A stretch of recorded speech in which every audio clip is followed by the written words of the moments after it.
말씀 보도록 하겠습니다. 다니엘 1장입니다. 다니엘 1장 1절부터 9절까지 말씀입니다. 구약성경 다니엘 1장 1절부터 9절까지 말씀입니다.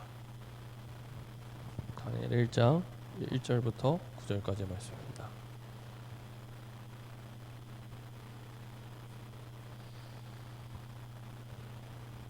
구약성경 다니엘 1장 1절부터 9절 교독하겠습니다. 유다 왕 여호야김이 다스린 지 3년이 되는 해 바벨론 왕 느부갓네살이 예루살렘에 이르러 성을 에워쌌더니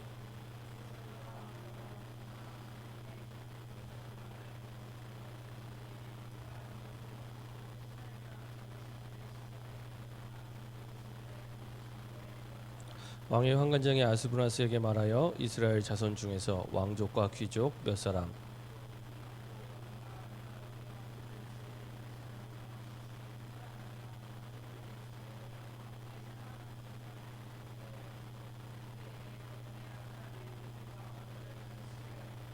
또 왕이 지정하여 그들에게 왕의 음식과 그가 마시는 포도주에서 날마다 쓸 것을 주어 3년을 기르게 하였으니 그 후에 그들은 왕 앞에 서게 될 것이더라.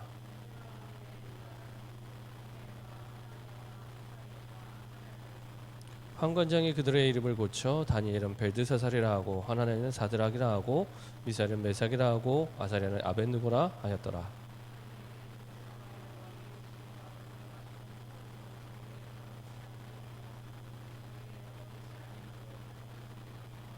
구절 같이 합독하겠습니다. 하나님이 다니엘로 하여금 환관장에게 은혜와 긍휼을 얻게 하신지라. 아멘. 자, 한번 기도하고 말씀 나누도록 하겠습니다. 주님 감사합니다. 우리에게 복음을 알게 하시고 한 시대 하나님 전도운동을 두고 복음 가진 청년으로 축복하심을 감사드립니다. 하나님 이 시대 우리 현장과 시대의 문제를 바라보며 주님이 원하시는 전도운동의 주인공으로 쓰임받을 수 있도록 하나님이 쓰시는 응답의 주인공으로 살 수 있도록 성령의 충만함을 부어주시옵소서. 주님이 원하시는 것이 무엇인지, 주님이 꼭 필요로 하는 것이 무엇인지, 하나님의 가장 기쁘신 것이 무엇인지 그것을 나의 뜻으로 확정하고 달려가는 우리의 언약의 여정이 될 수 있도록 인도해 주옵소서. 우리의 생각, 마음, 영혼 속에 주님이 원하는 것을 붙잡지 못하게 하는 모든 불신앙과 흑암이 결박되게 하시고 우리가 있는 현장 속에 하나님의 나라가 임하며 세계복음을 두고 하나님 가장 기뻐하는 전도자들이 일어날 수 있도록 축복하여 주옵소서. 감사드리며 예수 그리스도의 이름으로 기도합니다. 아멘. 오래간만에 오는 것 같습니다. 1년에 한 번씩 오는 것 같아요. 작년에 오고 올해 오고 하여간 굉장히 참 감사하고 기쁘고 뭐 이렇게 대전 정도 되면 기쁜 마음으로 옵니다. 하도 김유철 목사님 자꾸 저기 전라도, 광주, 순천 이런 데를 자꾸 보내갖고 그래서 이제 거기는 이제 뭐 체력적으로 힘들구나 생각하면서 대전까지는 딱 좋은 것 같아요. 그래서 기쁜 마음으로 달려왔습니다. 얼마 전에 그 우리 지역의 청년 임원들 만나는데 한 청년이 이제 그런 얘기를 하는 거예요. 이제 좀 있으면 자기가 이제 직장에 들어간 지 딱 1년째 된대요. 1년째. 이 친구는 이제 대학 졸업하고 대학원 졸업하고 이제 딱 1년 이제 어찌어찌해서 직장에 딱 들어가게 됐는데 이제 1년째 딱 돼. 그러면서 하는 말이 1년 딱 되면 저는 회사에 사표를 던질 겁니다. 딱 그러더라고요. 이야, 참 요새 아시죠? 청년 10명 가운데 4명 취업되는 시대인데 자기는 사표를 던질 거래요. 그래서 왜? 그랬더니 너무 힘들다면서. 그러면서 이제 1년은 채워야지 그래도 다른 회사 가더라도 경력으로 인정받으니까 1년은 저희가 이제 채워야겠다 생각하고 그리고 뭐 그전에도 이번이 처음이 아니에요. 그전에도 계속 자기 이제 그 직장 상사가 있는데 난 세상에 이렇게 이상한 사람 처음 봤다면서. 근데 이 친구는 이제 30살인데 그 직장 상사는 40대 초반인데 너무 이상해서요. 자기가 많은 사람을 만나봤지만 이렇게 이상한 사람 처음 봤다면서. 그래서 거의 막 이렇게 그 잘못 들어온 것처럼 계속 거의 뭐 그를 1년 동안 수시로 잊을만 하면 계속 이제 그 얘기를 한 거예요. 드디어 이제 다른 회사에 이제 원서를 넣어가면서 이제 이 직장은 드디어 이제 빠이빠이다, 끝이다 하고 이제 결심하고 결단하고 뜻을 세우고 있는데 그때마다 하나님이 은혜를 주세요. 그때마다 하나님이 은혜 주셔갖고 이번에 이제 뭐라고 얘기냐면 그 너무 힘들어서 이렇게 이제 기도하다가 생각을 해보니까 자기 처음 들어올 때가 생각이 나더래요. 처음 들어올 때 진짜로 본인이 이제 대학원을 졸업하고 이제 그 여러 군데 원서를 넣었지만 계속 떨어지는 가운데 이 기도 가운데 응답받은 데가 여기라는 거예요. 그때는 막 응답받았다고 하나님의 감사 온거 드리고 뭐 이렇게 좋아했는데 들어와서 보니까 현실이 녹록지 않으니까 계속 이제 시달리는 가운데 있었구나. 하나님의 계획은 다 놓치고 하나님이 원하시는 건 다 놓치고 그냥 현실에 힘든 것만 남아 있는 상태. 그렇죠? 그래서 이 목사님이 청년 시절에 절대로 속지 말아야 될 세 가지 단어가 있다 이렇게 말씀하시는데, 첫 번째가 문제, 두 번째가 갈등, 세 번째가 시험. 청년 시절에 절대 속지 말까. 특별히 청년 수련회 때 그 말씀을 많이 하시는 것 같아요. 속지 마라, 속지 마라, 속지 마라, 속지 마라. 다 받았으니까. 우리가 다 늙고 죽을 때쯤 돼서 예수 믿을 수도 있었는데, 그렇죠? 제가 아는 그 어르신은 딸이 예수님을 잘 믿는 친구예요. 중국 선교사로 갔다가 할아버지가 위독하다는 얘기 듣고 울산인데 이제 온 거예요. 할아버지 때문에. 이제 중국에서 대학 교수를 하던 친구인데 이 친구가 갑자기 이제 그 할아버지 위독하다는 소식을 듣고 귀국해서 울산 가서 중환자실에 누워 있는데 귀에 대고 구원의 길을 했어요. 참 아슬아슬하죠. 아슬아슬해요. 겨우 아슬아슬하게 예수님 영접하고 돌아가셨어요. 우리가 그렇게 구원받을 수도 있었잖아요. 우리가 알고 참 좋은 때 내가 예수님을 영접해야겠다. 막 6월달 그 장미가 피는 계절에 내가 예수님을 영접해야겠다 해서 예수님을 영접한 게 아니잖아요. 그렇죠? 하나님의 은혜로 정말 지금까지 살아온 날들보다 앞으로 살아갈 날이 훨씬 많은 청년의 시절에, 어떤 경우는 벌써 이제 엄마 뱃속에서부터, 그렇죠? 어렸을 때부터. 그러면 하나님이 그냥 우연히 어쩌다가 대충 조시다가 이렇게 복음을 듣게 하시고 깨닫게 하신 게 아니니까요. 하나님은 지금도 온 우주의 모든 만물 가운데 가장 관심 있는 사람은 한 사람밖에 없습니다. 복음 가지는 그 사람. 거기에 하나님은 모든 관심과 모든 능력을 총동원합니다. 전에도 유 목사님 그런 말씀하시더라고요. 그 중고등학생들이 교복 입고 학교 문에서 막 쏟아져 나오잖아요. 근데 아무리 똑같은 교복에 똑같은 옷을 입고 있어도 내 딸, 내 자녀는 보인다는 거예요. 똑같은 옷을 입고 있어도 보이는, 왜냐 마음이 있으니까 내 아들, 내 딸의 마음이 담겨 있기 때문에 보이는 거예요.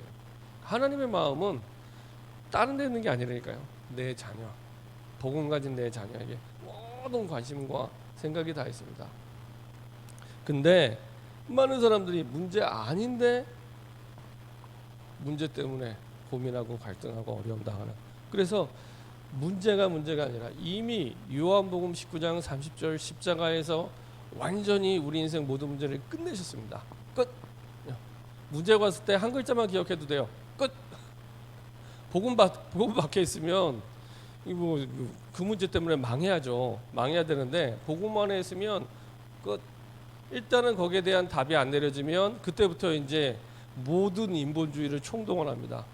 살아남아야 되니까. 죽어 있으면은 몸부림칠 수 없잖아요. 그러니까 살아 있다는 증거긴 한데 계속 이제 핀트가 안 맞는 거예요, 하나님하고.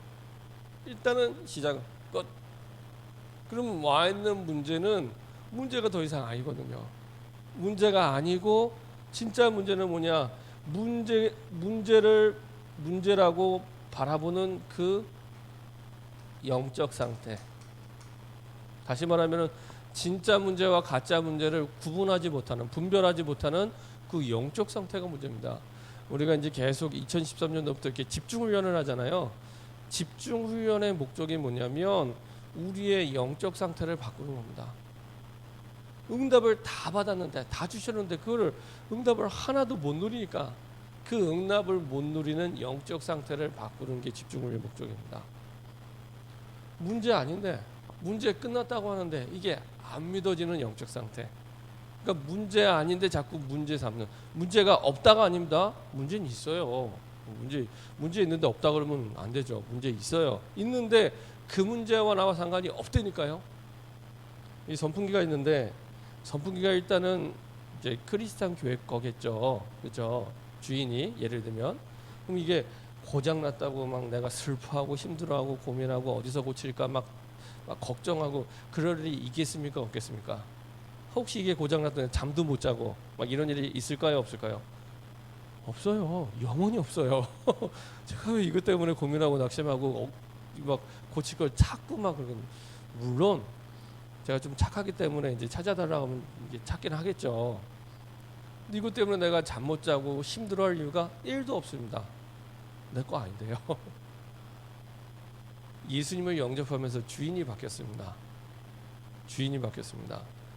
내가 구원 받았는데 복음 받았는데 자꾸 염려가 되고 걱정이 되고 두려워지고 힘들고 어렵고 그죠? 뭘 생각해? 내 인생의 주인이 아직도 나구나. 그러니까 내 인생의 주인이 나야 이렇게 말은 안 하는데 나타나는 건 내 인생의 주인이 내가 된 게 자꾸 나타나게 돼요. 그렇죠? 내가 주인 되니까 어떻게든지 내가 염려해야 돼요. 인생의 주인 되신 그리스도가 해결해야 될 일을 내가 해결하겠다고 몸부림치니 얼마나 힘들겠습니까? 그렇죠? 진짜 힘들겠죠. 문제가 아닌데 문제가 없다가 아닙니다. 있습니다. 인종에 문제가 있습니다. 우리는 뭐 신이 아니잖아요. 하나님이 아니잖아요. 문제가 있는데 더 이상 문제 삼지 않아도 될 만큼 하나님은 완벽한 답을 이미 우리에게 주셨습니다. 근데 우리의 영적 상태가 그거를 분별하지 못하고 문제 아닌데 자꾸 문제 삼게 되고 이게 계속 우리를 어렵게 만들죠. 진짜 문제라면 이 목사님 분명히 말씀하시죠. 답이 있다니까요. 그리고 그 답을 우리에게 이미 주셨습니다. 자, 그리고 자꾸 갈등하는 건 자꾸 내가 손해가 나니까. 그리고 내 이익 따라서. 그 말은 무슨 말이냐면 하나님이 내게 원하시는 절대 가치를 아직 찾지 못한 거예요. 하나님이 내게 원하시는. 제가 전에 어떤 교회를 갔는데 이제 부격제 생활을 이제 하는 가운데 이런 게 갔는데 가기 전에 이미 막 그 주변에 있는 그 서루배 목회자들이 말려요. 아니 그게 큰일 난다, 어렵다, 힘들다, 막 거의 문제 있다, 막 이렇게 얘기를 해요. 열에 9은 말려요. 괜찮다.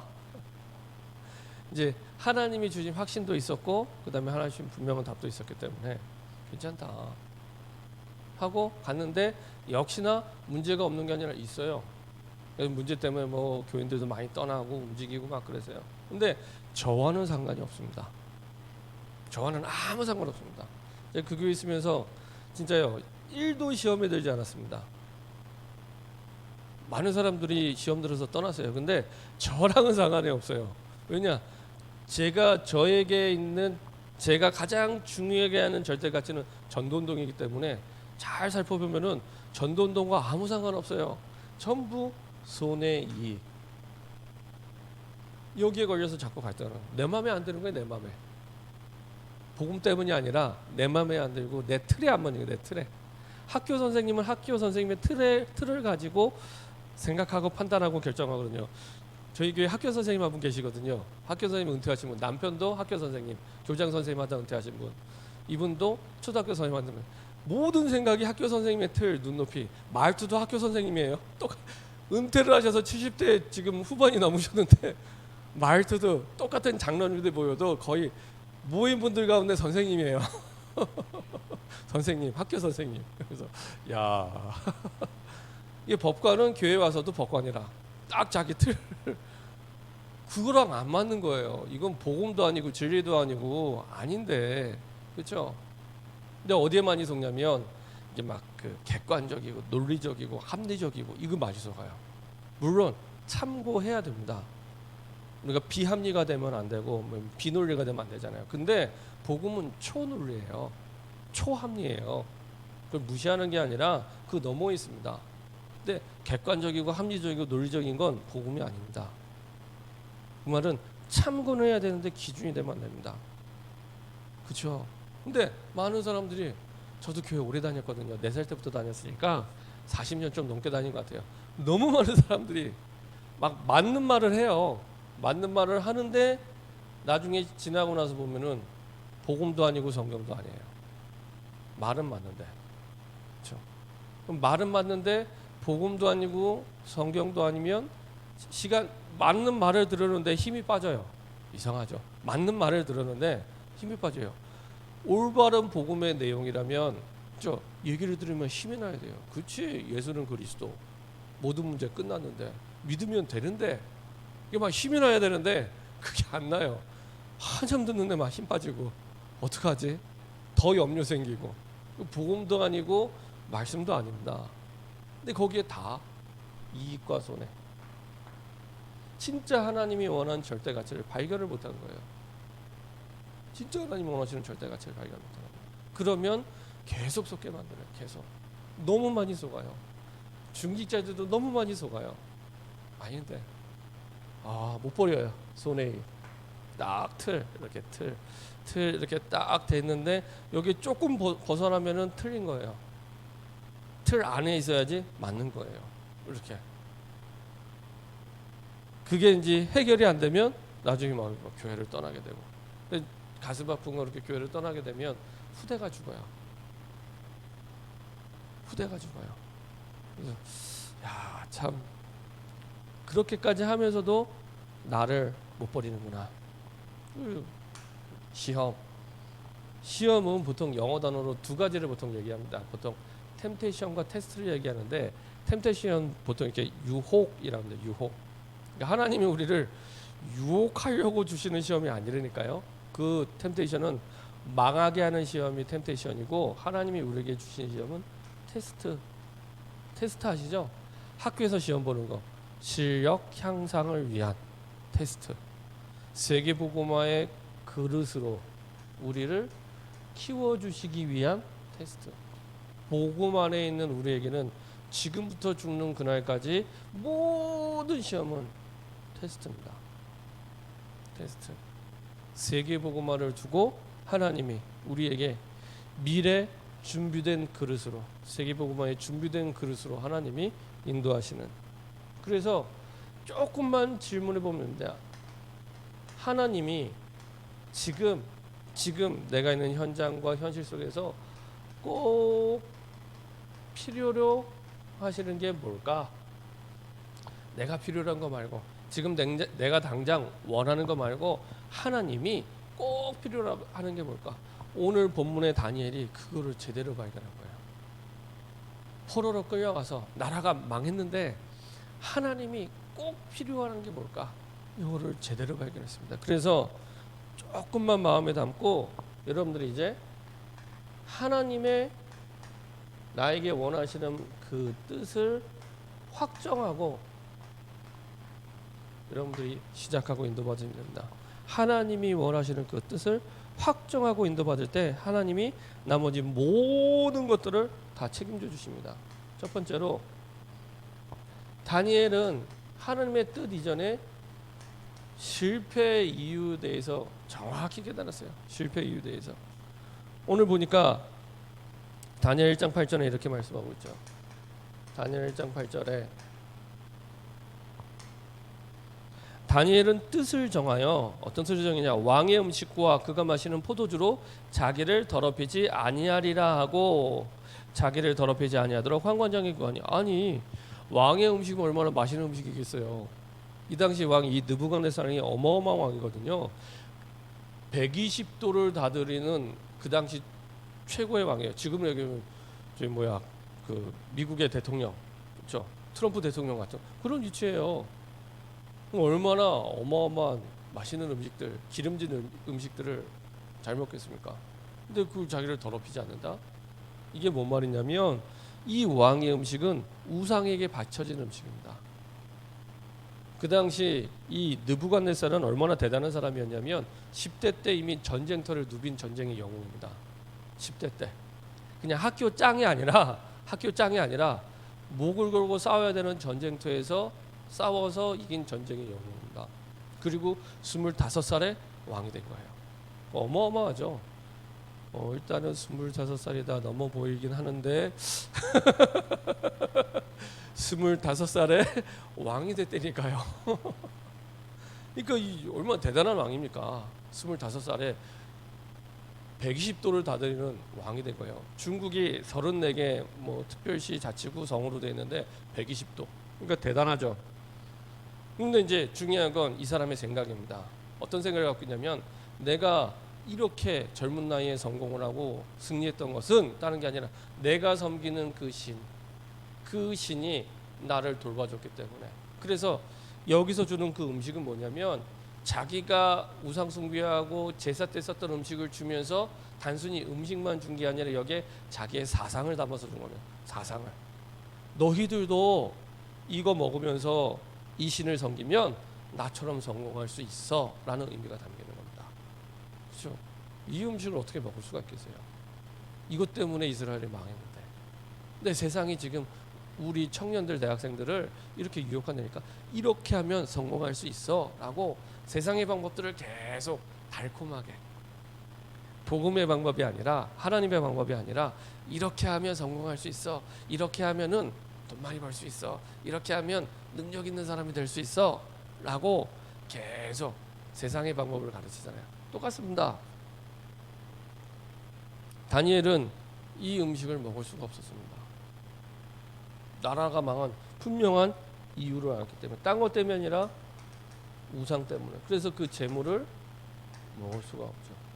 하나님이 제일 싫어하는 건데 이것 때문에 망했는데요. 그렇죠? 우상이 다른 게 아닙니다. 그리스도가 주인 될 자리에 내가 더 사랑하는 그게 주인 되는 겁니다. 그게 핸드폰이 될 수도 있고 인터넷이 될 수도 있고 드라마도 될 수 있고 친구가 될 수도 있고 애인이 될 수도 있고 뭐 일이 될 수도 있고 여러 가지가 되겠죠. 내 영적 우선순위를 바꾸는 그거. 토요일만 되면은 제가 이제 우리 대학 청년들한테 얘기를 해요. 일찍 자라 제발. 일찍 잠을 안 자. 불금이 아니 불토를 지내고 주일을 오세요. 그럼 주일 오면 거의 하루 종일 졸거나 주무시거나 그런 분들이 많아요. 그리고 예배 시간에도 핸드폰으로 게임을 하고. 이야.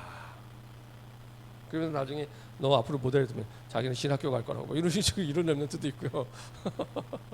근데 대부분 토요일날 늦게 자요. 주일날 아침에 9시에 예배가 있는데 새벽 기도가 5시에 있는데 거의 뭐 새벽 기도는 뭐 1년에 한번 올까 말까. 그리고 이제 9시 예배도 오긴 오는데 늘 아슬아슬해요. 집이 교회 바로 앞인데 차 타고 오지도 않고 바로 앞인데 늘 아슬아슬하게, 그것도 막 급하게 머리에 감고 촉촉한 상태에서 오는. 몇 시에 일어났어? 그러면 이제 거의 8시, 8시 반, 9시 예배인데 일어나는 시간이 일단은 그 시간에 일단은 자는데 실패한 거거든요. 몇 시에 잤어? 하면 거의 뭐 일찍 잤어요. 12시 그리고 1시. 좀 말을 못하면 2시, 3시. 야, 그 시간에 자면 나도 못 오겠다. 그거를 매주 그걸 보고 우상숭배라고 합니다. 우상숭배. 마음의 주인의 자리에 다른 게 있는 거예요. 그 테스트하는 것도 간단합니다. 백지를 꺼내놓고 딱 써보세요. 백지를 꺼내놓고 한 주간, 한 달 동안 내가 돈을 어디에 제일 많이 썼는지, 내가 복음을 위해 썼는지, 나를 위해 썼는지, 어디에 썼는지. 뭐 예수는 그리스도 모든 문제 해결자지만 물질이는 곳에 마음이 있거든요. 거기에 썼겠죠. 쭉 적어보세요. 안 적으면은 이 희미하기 때문에 적어봐야 구체적이 됩니다. 그리고 이제 뭐 돈은 사람마다 다르니까 시간, 그렇죠? 하루 가운데 내가 어디에 가장 시간을 보내고 있는가, 금방 남답니다. 야, 내 우상이 예수는 그리스도 모든 문제 해결자, 나는 그리스도가 짱이야 최고야 하지만 내 마음은 콩밭에 있었구나. 콩밭에. 그렇죠? 다른 걸 섬기고 있구나. 나중에 얘기했지만 그것이 하나님의 주신 응답을 멀게 만드는, 뭔가 하나님과 거리를 두게 만드는 다른 걸로 가득 차 있는 겁니다. 자, 그리고 다니엘 3장 16, 17절 보니까요. 역시 우상 앞에, 이 왕이 만든 우상 앞에 절하지 않겠다. 그냥 절하지 않는 것도 아니죠. 보세요. 자, 한번 같이 읽어보겠습니다. 자, 16, 17절 같이 한번 읽어보겠습니다. 3장 16, 17절 같이 합독하겠습니다. 사드락과 메삭과 아벳느고가 왕에게 대답하여 이르되 우리가 이 일에 대하여 왕에게 대답할 필요가 없나이다. 왕이여 우리가 섬기는 하나님이 계시다면 우리를 맹렬히 타는 풀물불 가운데서 능히 건져내시겠고 왕의 손에서도 건져내시리라. 이게 진짜 열받는 얘기죠. 지금 다니엘과 세 친구가 이게 뛰어난 능력을 인정받게 돼서 중요한 자리에 이제 오게 됐습니다. 왕의 측근의 자리에. 근데 이제 왕이 만든 이 아까 얘기했잖아요. 왕이 자부심을 가지고 자기 인생을 성공시킨 그 우상을 딱 만들어놨는데 법적으로 절해야 되는데 절하는 이 사람들이 있다고 누가 또 고자질을 한 거예요. 그러니까 사실은 왕이 한 번 더 기회를 준 거죠. 뭐라고 얘기했냐 그 앞부분에는 이제라도 너희가 준비하였다가 나팔과 피리와 수금과 사명금과 양금과 생황과 및 모든 악기소리를 들을 때 내가 만든 신상 앞에 엎드려 절하면 좋거니와 너희가 만일 절하지 아니하면 즉시 너희를 맹렬히 타는 풀무풀 가운데 던져 넣을 것이니 능히 너희를 내 손에서 건져낼 신이 누구이겠냐. 쉽게 하면 자기가 신이라는 얘기입니다. 누가 감히 내가 이렇게 했는데 누가 감히 그거를 건져내겠느냐. 뭐 기고만장하죠. 거기에 대고 지금 한다는 답변이 사드락과 메삭과 아벳느고가 왕에게 대답하여 이르되 느부갓네살 우리가 이 일에 대하여 왕에게 대답할 필요가 없나이다. 이게 지금 뭐 이게 진짜 말도 안 되는 얘기를 하는 겁니다. 왕이 한 번 더 말하지 않고 죽일 수도 있었는데 한 번 더 설득을 한 거거든요. 그랬더니 이제 하는 말이 왕에게 말할 필요가 없습니다. 얘기를 하고 왕이여 우리가 섬기는 하나님이 계시다면 우리를 맹렬히 타는 풀무풀 가운데 능히 건져내시겠고 왕의 손에서 건져내시리다. 그리고 나중에 더 열받게 하죠. 3장 18절에 그렇게 하지 않으면 죽어도 왕이여 우리가 왕의 신들을 섬기지도 아니하고 왕이 세우신 금신상에게 절하지도 아니할 줄을 아옵소서. 이건 뭐 제가 볼 때 제정신에 아닌 대답입니다. 이게 미친 얘기죠. 그러니까 얼마나 화가 났는지 19절에 느부갓네살이 분이 가득하여 사드락과 메삭과 아벳느고를 향하여 얼굴 빛을 바꾸고 그렇죠? 명령하되 그 풀물을 뜨겁게 하기를 평소보다 7배나 뜨겁게 하고 갖다 던지러 간 사람이 타 죽었어요. 얼마나 뜨겁게 했던지. 그렇죠? 자, 이렇게 고백할 수 있었던 것은 그냥 하나님의 말씀을 붙잡은 게 아니라 인생의 절대 언약을 붙잡은 겁니다. 절대 언약. 절대란 말은 하나님께만 붙일 수 있는 말입니다. 절대. 그리고 그 교회 집사님이나 권사님한테 그런 말씀하세요. 내 남편은 절대 예수 안 믿을 거라고. 바늘을 찔러도 예수. 그럼 제가 물어봅니다. 믿으시면 어쩔 건데요? 믿으시면 어쩔 건데요? 그렇게 해서 믿는 사람 많이 봤거든요. 믿으시면 어쩔 건데요? 아무데나 절대를 붙여요. 예, 절대는 하나님만. 전 어렸을 때 물을 돈 주고 사 먹는다 저는 절대 생각해 본 적이 없습니다. 아니, 물을 끓여 먹어야지 보리차를 무슨 돈을 주고 사 먹어요. 제가 어렸을 때는 돈 주고 사 먹고 있잖아요. 전 어렸을 때 은행이 절대 안 망할 거라고 생각했어요. 근데 나중에 IMF 되니까 은행도 망하더라고요. 절대 없습니다. 진리는 복음밖에 없습니다. 복음이 아닌 것에 자꾸 절대를 붙이면 안 됩니다. 불신앙입니다, 사실은. 하나님이 내게 주신 절대 언약으로 붙잡게 된 거죠. 그래서 내가 더 이상 육신 싸움이 아니라 영적 싸움을 싸울 것을 딱 뜻을 정하고 단순히 내가 뭐 말싸움하고 육신 싸움한 게 아니라 영적 싸움을 그렇죠? 사람하고 싸울 필요가 없습니다. 자, 이렇게 했을 때 실패한 이유를 분명히 찾게 되니까 당연히 하나님의 뜻을 발견하게 되죠. 어떤 뜻입니까? 살아계신 하나님을 그 현장 속에 특별히 모든 사람들에게 증거하는 기회로 하나님이 세우시죠. 분명히 문제고 갈등이고 시험인 줄 알았는데 복음 안에 있는 우리에게는 살아계신 하나님을 모든 사람에게 증거하는 기회가 됩니다. 예외 없이 기회가 됩니다.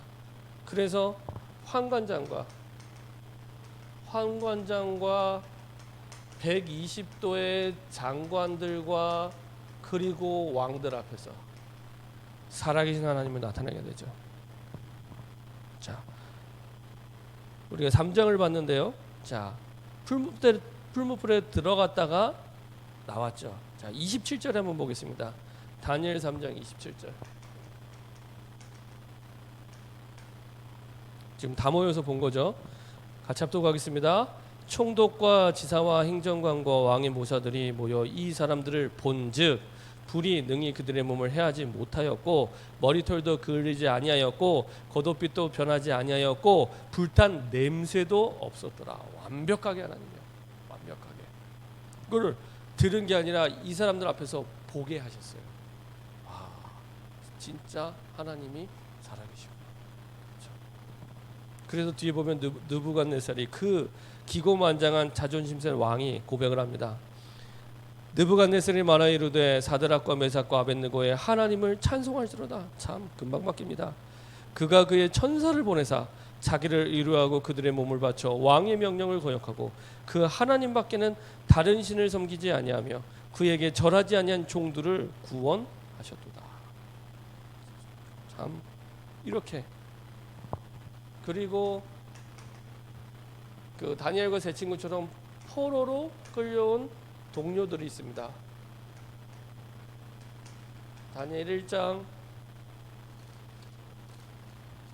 6절에 보면요, 이렇게 말씀하고 있죠. 그들 가운데는 유다 자손 곧 다니엘과 하나냐와 미사엘과 아사랴가 있었더니 그들 가운데서는 이렇게 합니다. 그들 가운데서. 그 말은 지금 바벨론이 강력한 제국이 됐는데 이스라엘뿐만 아니라 주변 나라들의 그 나라들에서 그 나라의 왕족과 귀족들 가운데도 똑같이 뽑아갖고 온 겁니다. 그래서 요 엘리트들에게, 서밋들에게 중요한 내용을 교육시켜서 자기 사람들을 다 만들어버린 겁니다. 3년 동안 교육시켜서. 참 대단한 생각을 한 거죠. 그 나라들 가운데 똑똑한 애들을 뽑아갖고 이렇게 교육을 시키는 겁니다.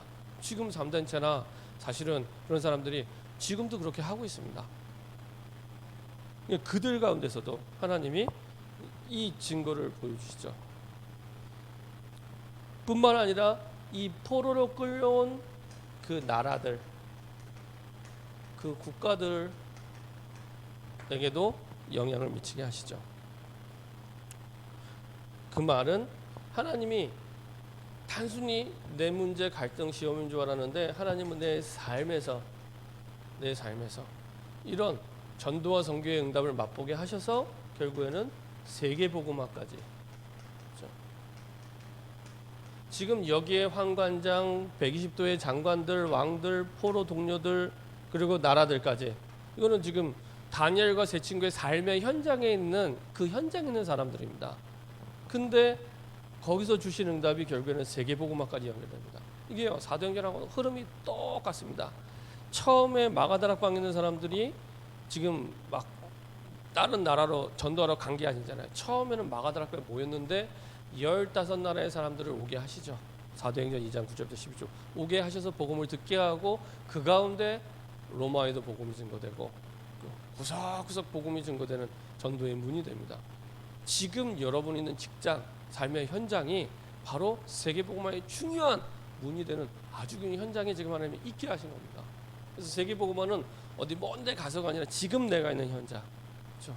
하나님이 실수로 어쩌다가 내가 있는 직장, 내가 있는 지역에, 내가 있는 가정에 살게 하신 게 아니라니까요. 정말 복음을 들어야 될 사람이 있으면 저 미국에 있는 사람이 한국에 와서 대전까지 와서 내 직장에서 복음 듣고 간다니까요. 제가 이제 우리 교회에 있는데 어느 날 어떤 청년이, 이 친구는 이제 약간 나이가 있어서 대학 공부를 하는 청년이었는데, 청년이 오후 예배 시간에 뒷자리에 와서 앉아서 예배 드린 거예요. 그래서 끝나고 나서 이제 물어봤죠. 뭐 어디서 왔냐 하면서 이제 호구 조사를 했죠. 했더니 이 친구가 참 특이한 이력을 갖고 있는 친구예요. 일단은 이 친구가 한양대 의대를 다니다가 그 강원대 수의대로 이제 바꾼 거예요, 전공을. 근데 이제 한양대 의대에 있을 때 연구실에서 그 본인 그 연구실장님이 아마 다락방 하시는 분이었나 봐요.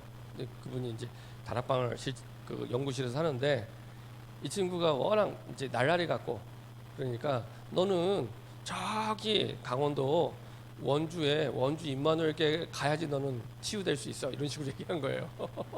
넌 거기 가야 돼. 얘는 이제 그 강원대는 춘천에 있거든요. 그럼 춘천에서 원주까지가 이제 1시간 정도 걸립니다.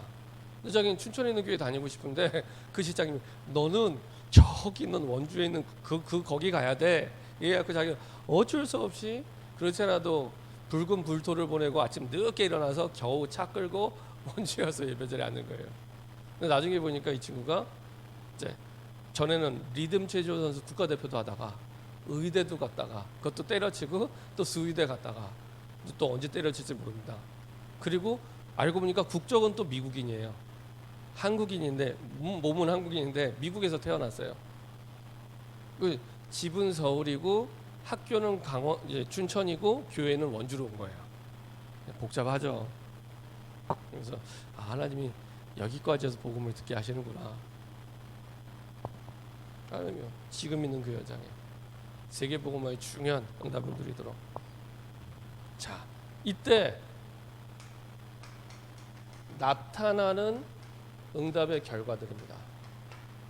자, 실패의 이유를 제대로 깨닫고 언약을 붙잡았을 뿐인데, 그리고 그 안에서 뜻을 정했을 뿐인데 하나님이 그 사람에게 응답을 주기 시작합니다. 어떤 응답을? 먼저 상황을 바꾸는 게 아니라 그 사람에게 성령 충만을 주십니다. 우리는 자꾸 힘든 상황이 되면 힘든 상황을 먼저 바꿔달라고 하고 바꾸려고 하잖아요. 근데 응답은 어떻게 했냐? 나에게 먼저 옵니다. 상황을 바꾸지 않고 나에게 옵니다. 왜냐하면 앞으로 그런 상황이 10번, 100번 와도 괜찮을 만큼 하나님이 나를 바꾸시는 거예요. 나에게 먼저 성령 충만을 부어주시고 그 가운데 오력을 주시죠. 자, 오늘도 말씀 보니까 9절에 1장 9절에 이렇게 말씀합니다. 다니엘 1장 9절에 하나님이 다니엘로 하여금 환관장에게 은혜와 긍휼을 얻게 하신지라 이렇게 말씀합니다. 환관장은 지금으로 얘기하면 이제 대통령 비서실장쯤 됩니다. 비서실장이 이 노예를 꾸려는 사람하고 무슨 관계가 있다고 은혜와 긍휼을 얻게 합니까? 긍휼은 원래 원어의 뜻이 긍휼은 그런 겁니다. 왜? 그 엄마가 자기 자녀를 바라볼 때 그 애틋한 마음 있죠. 그게 긍휼입니다. 원래 원어의 뜻이 부모가 자기 자녀를 바라볼 때 하고 가지는 그 애틋한 마음, 그게 긍휼입니다. 아니 뭐 환관장이 다니엘의 부모입니까? 왜 긍휼을 여김을 긍휼히 여기나요? 그럴 이유가 없는데 하나님이 그렇게 환경을 바꿔 가십니다. 나는 하나님이 원하는 뜻만 붙잡았을 뿐인데 환경은 하나님이 바꿔 가시죠. 나중에 다니엘 1장 17절 다니엘 1장 17절 보니까요 확실하게 응답 주시죠. 하나님이 주어가 하나님입니다. 하나님이 이 네 소년에게 학문을 주시고 모든 서적을 깨닫게 하시고 지혜를 주셨으니 과거형이죠. 주셨으니 다니엘은 또 모든 환상과 꿈을 깨달아 알더라. 언제 다니엘과 세 친구가 학문을 달라고 기도했습니까? 안 한 것까지도 기도 안 한 것까지도 하나님 응답을 주세요. 뜻이 맞으니까. 하나님은 당신의 뜻을 이루기 위해서 그 뜻을 붙잡은 자에게 안 구한 것까지도 다 주세요. 여러분들이 공부를 해도 이렇게 해야 되고 일을 해도 이렇게 해야 됩니다. 하나님이 원하시는 뜻을 붙잡고 인도받을 때 하나님 거기에 맞춰서 나머지 모든 것을 다 책임지십니다. 그래서 마태복음 6장 33절 먼저 그의 나라와 그의 일을 구하라 그리하면 이 모든 것을 너희에게 더하시리라. 그렇죠? 우선순위만 분명하면 됩니다. 하나님의 뜻이 내 제일순위다. 그렇죠? 먼저 그러면 이미 예비되어 있습니다. 이 모든 것이 예비되어 있습니다. 그거를 하나님이 더해 주시죠. 그렇죠? 심지어 나중에는요. 보세요. 19절에 왕이 그들과 말하여 보매 무리 중에 다니엘과 하나냐와 미사엘과 무리 중에입니다. 아까 말씀드린 여러 나라의 왕족의 자제들이 와 있는 겁니다. 무리 중에 다니엘과 하나냐 미사엘과 아세랴 같은 자가 없으므로 그들을 왕 앞에 서게 하고. 이 말이 무슨 말입니까? 늘 말씀드렸던 유일성의 응답입니다. 그렇죠? 하나님이 원하시는 뜻만 붙잡았을 뿐인데 유일성의 응답까지. 그렇죠?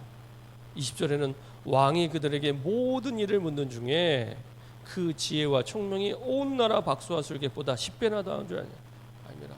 다니엘과 친구가 어린 나이에 지금으로 얘기하면은 이 땅의 대학 교수들보다 더 뛰어난 지혜와 능력을 갖게 됩니다.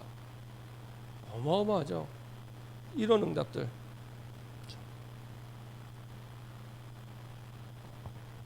그리고 세 번째로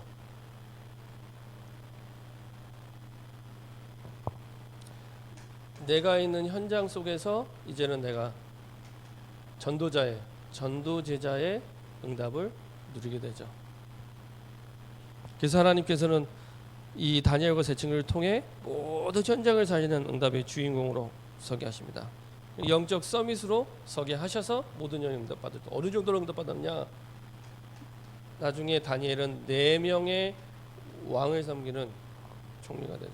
그래서 21절에 다니엘은 고레스 왕 원년까지 있으니라. 고레스 왕은 지금 있는 느부갓네살 왕, 그 다음이 벨사살 왕, 그 다음이 다리오 왕, 그 다음이 고레스 왕입니다. 그래서 고레스 왕 원년이 왜 중요하냐? 고레스 왕이 된 그 첫 해에 공표를 합니다. 이스라엘 백성 이제 너희 나라로 가라. 이게 되게 신기한 게 그 가게 할 이유가 없어요.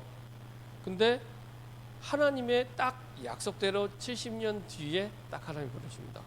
그러니까 고레스 왕이 그 이스라엘 백성들 보내면 손해인데, 근데 특별한 계기도 없는데 보내기 시작합니다. 그리고 그 다음에 고레스 왕 원년 그 2년 차 때부터 드디어 이제 1년 차 때는 공표를 하고 2년 차 때는 이제 실제로 이제 포로 환송이 시작됩니다. 그렇게 그때까지 다니엘이 살아 있습니다. 근데요, 이게 왜 얼마나 대단하냐면 왕이 바뀌었는데 총리가 안 바뀌어요. 심지어 나중에 나라가 바뀌었는데 총리는 다니엘이에요. 우리는 보세요, 나라의 정권만 바뀌어서 싹 다 바뀌잖아요. 근데 다니엘은 안 바뀌어요. 그러니까 사실은 진짜 절대 불가능의 응답을 이 다니엘이 누리는 거죠. 근데 하나 잘했습니다. 하나. 뭘 잘했냐? 하나님의 뜻만 확실하게 확정합니다. 지금 내가 있는 상황, 환경, 현장에 진짜 하나님이 내게 꼭 필요하는 게 뭘까? 내 개인, 내 가정, 우리 교회, 내 직장에서 하나님이 정말 원하시는 게 뭘까? 그거 딱 붙잡은 거예요. 그랬는데 나중에 하나님이 나머지를 다 책임져 주십니다. 그렇죠? 자, 결론입니다. 자, 다니엘 6장 10절 한번 보겠습니다. 다니엘 6장 10절.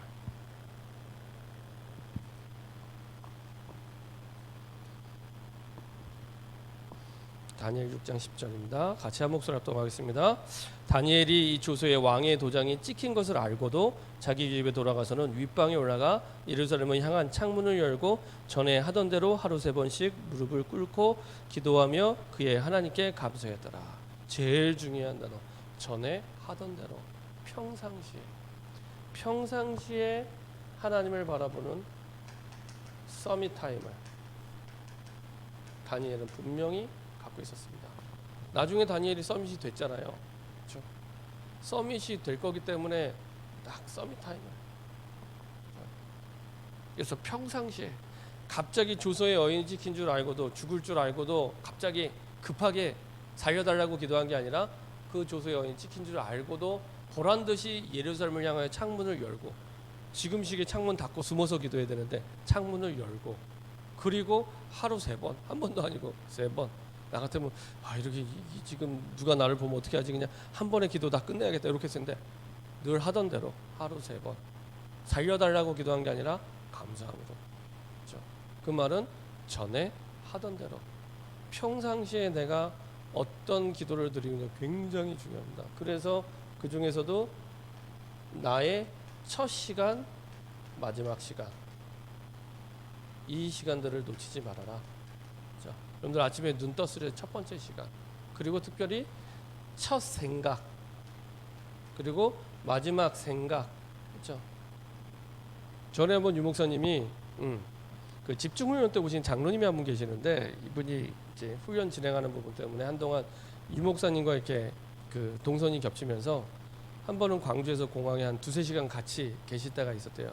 두 분 다 말이 없으신 분이니까 장로님이 먼저 얘기를 걸었대요. 목사님은 아침에 눈 뜨면 제일 먼저 무슨 기도 하시나요? 이렇게 물어봤대요. 이 목사님께. 그랬더니 이 목사님이 이제 간단하게 대답하셨는데, 아침에 일어나면 내가 구원받은 거에 대해서 난 감사하게 됩니다. 이게 되게 의외였다 그러더라고요. 저도 들으면서 야, 시대적인 저들은 뭔가 시대적이고 대단하고 어마어마한 기도를 먼저 할 것 같은데, 그게 아니라 내가 구원받은 거에 대한 감사. 그렇죠? 저도 그래서 기도 제목 바꿨어요. 아침에 가서 내가 구원받은 감사를 드려야겠구나. 그냥 아침에 눈 떠서 첫 번째 생각. 그렇죠? 그거 바꾸는데 5초도 안 걸립니다. 눈 딱 떴을 때 누워서 해도 괜찮고 앉아서 해도 상관없습니다. 그래서 간단하게 어젯밤에 내가 묵상했던 말씀을 한 번 더 읊조리거나 말하거나 고백하고, 그리고 내가 받은 구원에 대한 감사, 그리고 내 하루 스케줄을 두고 잠깐 기도했는데 굉장히 다른 응답이 시작됩니다. 그리고 밤에 이 목사님들은 여러 번 말씀하시지만 잠자기 전 30분, 일본 사람이 그 책을 썼잖아요. 잠자기 전 30분 공부한 건 보통 8시간 공부한 것보다 훨씬 효과적이다. 이게 과학적으로 증명이 됐어요. 그러니까 잠자기 전에 내 가장 중요한 것을 하는 거예요. 이때 내가 하나님이 내일 스케줄을 두고 딱 말씀을 묵상하는 겁니다. 달라요. 내가 막 TV랑 인터넷이랑 눈이 토끼 눈이 될 때까지 막 벌겋게 하다가 막 몇 시에 잤는지도 모르고 쓰러져 자다가 아침에 일어났을 때 내 영육간의 상태랑 잠자기 전에 진짜 하나님 말씀이 너무 좋아서 내가 그래서 묵상하고 잔 거랑 아침에 일어나 보면 모든 상태가 달라요. 해보니까 알겠더라고요. 그죠? 왜요? 잠자기 전에 내 가장 중요한 기도 제목과 내일의 스케줄과 가야 될 현장을 두고 딱 기도했는데 하나님이 중요한 응답을 주십니다. 이 시간. 그러면 이 속에서요, 서밋 타임을 가지면 이 속에서 서밋 자세도 나오고 그릇도 준비됩니다. 그렇죠? 탁구를 처음 치는 사람이 탁구를 계속 치는 시간을 가지면 탁구 자세가 나와요. 그죠? 그리고 그 그릇이 됩니다.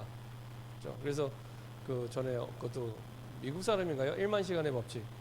영어를 하나도 못하는 사람도 1만 시간을 투자하면 말할 수 있대요. 막 이런 사람.